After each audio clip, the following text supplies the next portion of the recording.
Okay, good evening guys. Sinsya na kayo, ngayon na ako nag-video guys kasi kanina medyo may kausap tayo na kaibigan. Pala guys, yung ako yung kanina nag-try ako mag-breed ng aking danyo guys. Yung doon sa terrace guys, nag-ratio ako ng yung galing sa terrace, medyo hindi pa sila yung adult pa lang to guys eh. Kaya nagkuha ako doon ng 2 female at 2 male. Si buntis na rin, pero try ko mag-breed sila guys. Yan.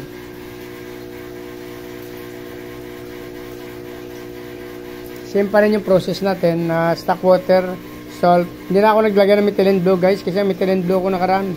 Parang nagbibilog-bilog na siya, kasi parang matagal na yata. Hindi ko lang makita kasi hindi ko makita inspiration niya guys, kaya hindi ko na ginamit. Marami pa sana yon.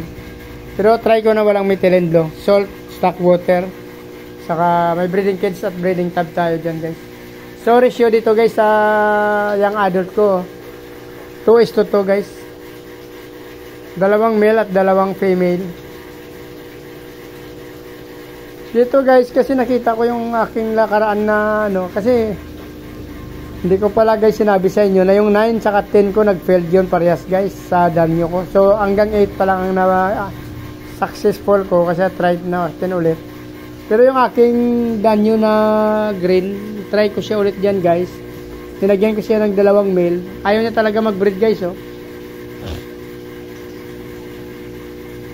Nanahimik siya sa isang tabi, hindi siya pinapansin ng mga male.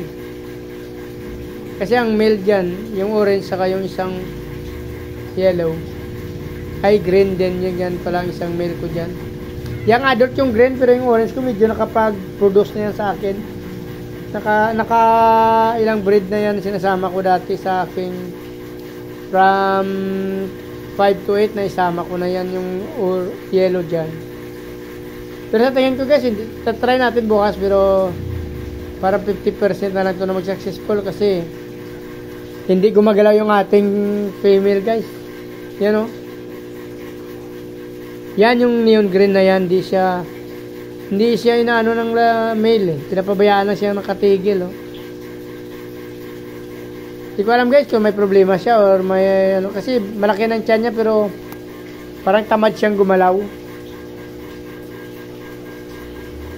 Yan lang siya guys oh. Nakatigil siya doon sa isang tabi, pinapabayaan lang din siya ng male.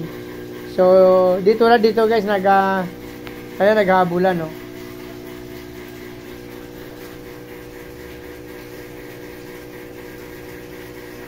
Ito yung mga young adult pa lang to guys, pero try ko na lang. Wala akong magawa kasi maraming buntis doon sa taas. Pero maliliit pa sila eh. Mga young adult na rin. Ito yung first batch kasi na anak nila, napaanak ko, na sa danyo. So try ko rin dyan. Tingnan natin bukas kasi yung ratio nito 2:2. 2 male, 2 female guys, try natin. Ito, para may duda ako dito guys, parang wala siyang ganang mag-breed. So, tinanan natin bukas guys kung ganun pa rin at hindi pa rin siya mag-breed. Hindi ko alam kung anong problema nito guys. Kasi twice ko na to siya. Pangalawa to ngayon na hindi siya gumagalaw. Nakaraan, di rin siya nag-ngitlog kasi ganun din ang ginagawa niya. Tumitigil siya at ayan na guys, hinahabol na siya guys ng orange guys. Boy, naggalaw-galaw na siya guys. Yun. May tsansa guys, may tsansa. Parang tinatamad siya ngayon. Hindi ko alam kung hindi pa naman siya gaano katandaan guys. Ilang buwan pa lang sa akin yan eh. May, February, March, April, May, June, July, August, September. Ilang buwan pa lang na binibreed ko yan guys. Mga 3 months yata. 2 months.